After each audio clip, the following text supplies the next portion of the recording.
साल 2026 की एक खामोश रात।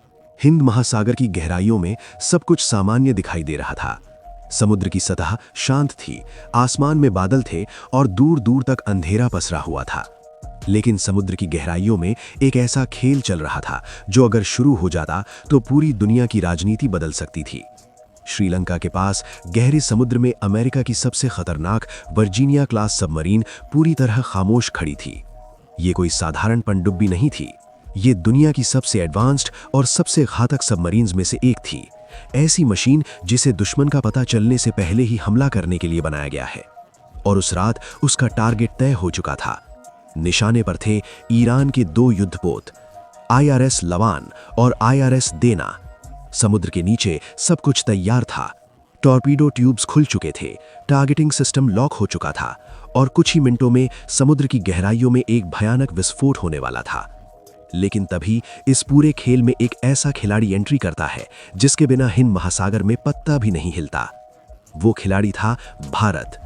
और फिर भारत ने जो किया, उसने वॉशिंगटन से लेकर तेहरान तक सबको हिला दिया।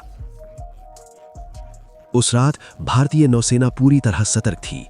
इंडियन नेवी के सैटेलाइट्स लगातार हिंद महासागर के उस इलाके पर नजर रख रहे थे। साथ ही आसमान में उड़ रहे थे भारत के बेहद शक्तिशाली P-8I पोसाइडन निगरानी विमान। इन विमानों की खासियत यह है कि ये समुद्र के नीचे छिपी हुई पनडुब्बियों तक का पता लगा सकते हैं। भारतीय सोनार सिस्टम और सैटेलाइट इमेजरी ने जल्द ही एक असामान्य गतिविधि पकड़ ली। डेटा साफ बता रहा था कि एक नहीं बल्कि कई अमेरिकी सबमरीन्स उस इलाके में सक्रिय थीं और दो धीरे धीरे ईरान के जहाजों को घेर रही थीं। ये किसी सामान्य निगरानी मिशन जैसा नहीं था, ये एक संभावित हमला था। अब भारत के सामने एक बेहद कठिन फैसला था। दो रास्ते थे। पहला रास्ता यह था कि भारत चुप रहे और इस पूरे घटनाक्रम को सिर्फ एक दर्शक की तरह देखता रहे। दूसरा रास्ता था इस संभावित टकराव को रोकने की कोशिश करना। लेकिन ऐसा करना आसान नहीं था, क्योंकि इसका मतलब था सीधे अमेरिका और ईरान जैसे दो बड़े देशों के बीच कूटनीतिक दखल देना। फिर भी भारत ने वो रास्ता चुना जो दुनिया ने पहले कभी नहीं देखा था। भारत ने एक साथ दो बेहद महत्वपूर्ण संदेश भेजे।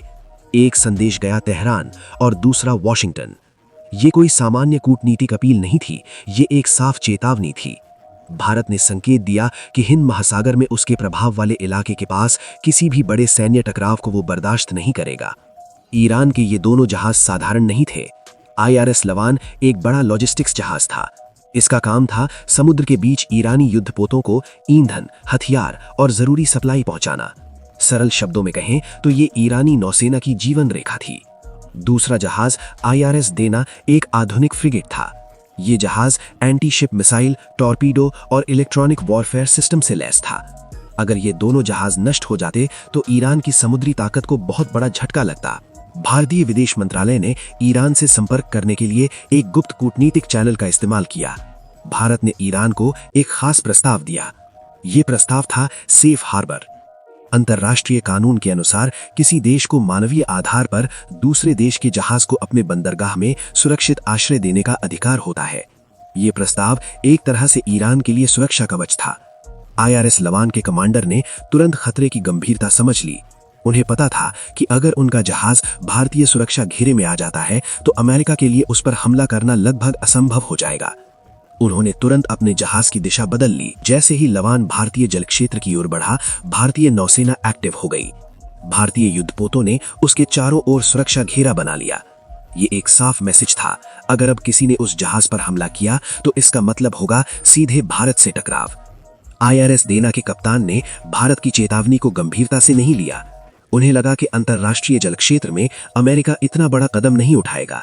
भारत ने कई बार रेडियो संदेश भेजे, चेतावनी दी कि अमेरिकी सबमरीन की टारगेटिंग सिस्टम सक्रिय हो चुका है। लेकिन देना के कप्तान ने दिशा बदलने से इनकार कर दिया और यही उनकी सबसे बड़ी भूल साबित हुई। कुछ ही देर में श्रीलंका के पास समुद्र के नीचे अचानक हलचल हुई और फिर हुआ वो जिसे रोकने की कोशिश भारत कर रहा था। अमेरिकी सबमरीन ने हमला कर दिया। एक टॉर्पीडो तेज रफ्तार से पानी को चीरता हुआ आगे बढ़ा। कुछ ही सेकंड में एक जोरदार विस्फोट हुआ। IRS देवा आग के गोले में बदल गया। कुछ ही मिनटों में वो जहाज समुद्र की गहराइयों में समा गया। दूसरी तरफ बच गया लवान। उसी समय कुछ किलोमीटर दूर IRS लवान भारतीय नौसेना के सुरक्षा घेरे में सुरक्षित आगे बढ़ रहा था। भारत ने एक जहाज बचा लिया था और शायद एक बहुत बड़ी जंग भी। इस पूरे ऑपरेशन में भारतीय नौसेना की तकनीकी क्षमता ने दुनिया को चौंका दिया। अमेरिकी सबमरीन को ट्रैक करना बेहद कठिन माना जाता है, लेकिन भारतीय निगरानी सिस्टम ने न सिर्फ उसकी मौजूदगी पकड़ी बल्कि उसके इरादों को भी समझ लिया। इस मिशन में P-8I पोसाइडन विमान ने भी अहम भूमिका निभाई। दिलचस्प बात यह है कि ये विमान अमेरिका से ही खरीदा गया था, लेकिन उसी तकनीक का इस्तेमाल करके भारत ने अमेरिका की चाल को समझ लिया। भारत का सेफ हार्बर वाला कदम एक शानदार कूटनीतिक चाल था। इससे भारत ने एक मानवीय संकट को टालने की कोशिश भी की और अंतर्राष्ट्रीय कानून का पालन भी किया। विदेश मंत्री डॉक्टर एस जयशंकर ने बाद में इस घटना का जिक्र करते हुए कहा, भारत ने अपनी जिम्मेदारी निभाई। हम क्षेत्र में स्थिरता चाहते हैं, लेकिन जो हमारी सलाह नहीं मानता उसे परिणाम भुगतने पड़ते हैं। अब एक पल के लिए कल्पना कीजिए, अगर भारत हस्तक्षेप नहीं करता तो क्या होता? दोनों जहाज नष्ट हो जाते। ईरान और अमेरिका के बीच तनाव तुरंत युद्ध में बदल सकता था। हॉर्मुज़ जलडमरू मध्य बंद हो सकता था।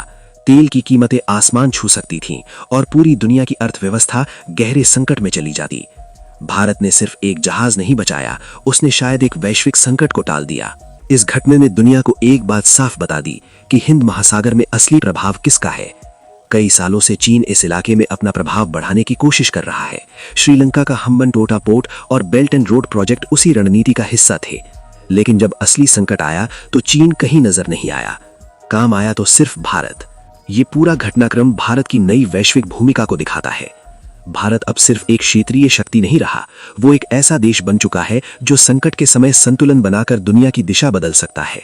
अगर आपको भारतीय नौसेना की इस ताकत पर गर्व है तो इस वीडियो को जरूर लाइक करें और कमेंट बॉक्स में लिखें जय हिंद IND, क्योंकि जय हिंद कहना हम सभी भारतीयों के लिए गर्व की बात है। मिलते हैं अगले वीडियो में। जय हिंद।